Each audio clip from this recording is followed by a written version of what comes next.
നിനക്ക് ഈ വീട്ടിൽ ഇതിന് മാത്രം എന്തു പണിയാണുള്ളത്? മലയാളിയെന്നോ മറുനാടനെന്നോ വ്യത്യാസമില്ലാതെ മിക്ക വീടുകളിലും സ്ത്രീകൾ ഇന്നും കേട്ടുകൊണ്ടിരിക്കുന്ന ഒരു ചോദ്യമാണിത്.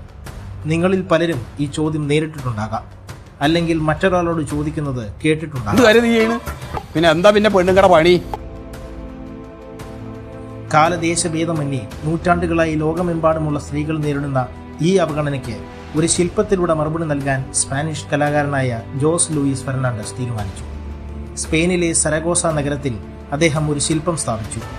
ലാ മുസീർ ഗു നുൻസ ഹിസോൺ നഡ. മലയാളത്തിൽ ഇതിനർത്ഥം ഒന്നും ചെയ്യാത്ത സ്ത്രീ എന്നാണ്. പരിഹാസരൂപേണ നൽകിയിരിക്കുന്ന ഈ പേര് ആ ചോദ്യം ചോദിക്കുന്നവരുടെ മുഖത്തേറ്റ പ്രഹരമാണ്.